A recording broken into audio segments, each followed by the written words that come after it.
Michael Jackson, Bad with the Scriptures. Yeah. Oh.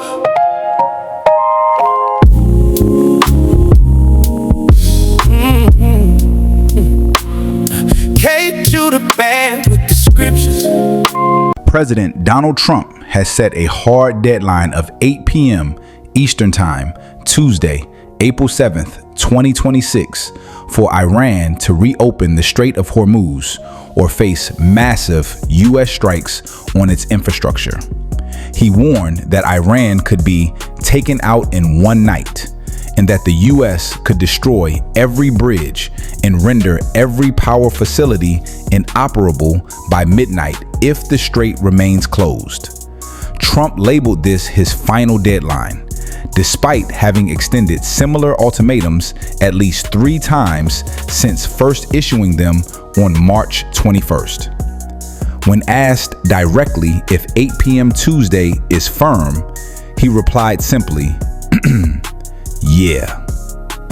The Strait of Hormuz normally carries about 20 million barrels per day, roughly 20% of global oil supply.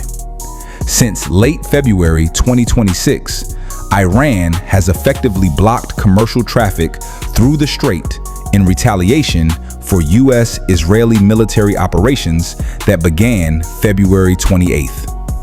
The International Energy Agency estimates the current deficit at around 11 million barrels per day, exceeding both 1970s oil shocks combined from prior context.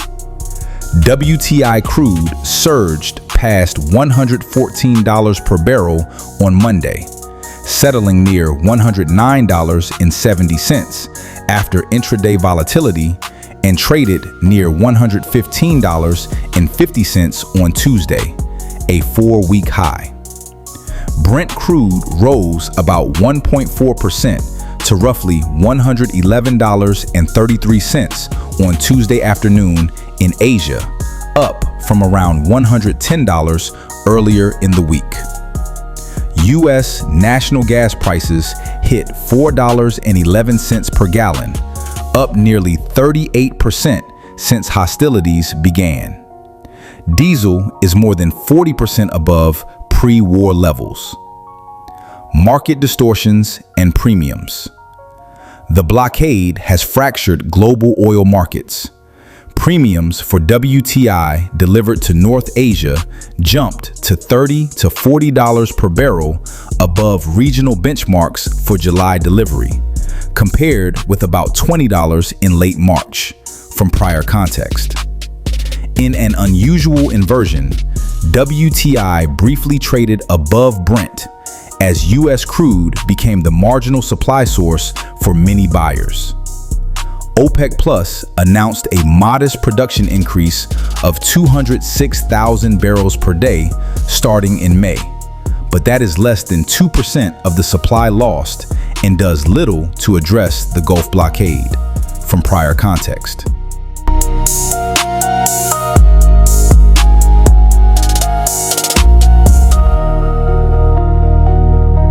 Iranians are not going to change their position. We've just heard a statement from Ayatollah Khamenei, the leader, where he says that the Strait of Hormuz must remain closed as it is and under Iranian control.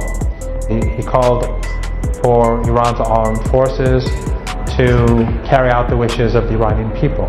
So Iran is not going to back down because of Trump's threats. Of course, we know that Trump has made this threat on multiple occasions. He gave deadlines, he changed them, 2 days, 5 days, 10 days, and now this deadline is coming to an end and he's making open threats. We don't know what he'll do. Trump seems to be very unstable. He seems to be not fit for office, regardless of the inhumanity of his behavior and regardless of the immorality of his behavior. But it seems as if he is not fit for office in the sense that he's not stable.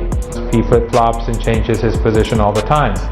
But Iran has been clear, regardless of which direction he takes, Iran's position is not going to change, and it will continue to control the Strait of Hormuz until its requirements are met, and we all know what the 5 demands of the Iranians are. Demand number 1 is reparations. They want the United States and Israel to pay for the damage caused during the war.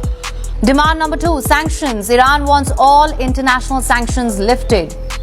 Demand number 3, the Strait of Hormuz. It wants its sovereignty over the strait formally recognized. A legal acknowledgement that the strait belongs to Iran, and it stays shut until a full peace deal is signed, not a ceasefire, not a framework. A comprehensive deal or nothing. Demand number 4 then. Any deal must protect Iran's regional allies from the Hezbollah to the Houthis. And demand number 5 is about Iran's missile program.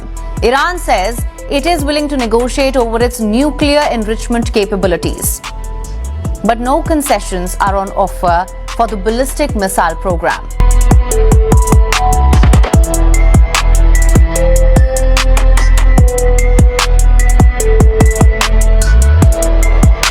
What do you think the secret to life is?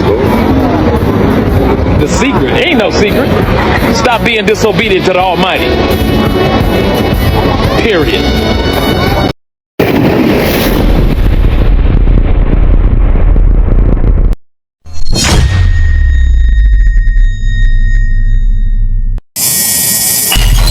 K. Judah, is Michael Jackson bad with the scriptures?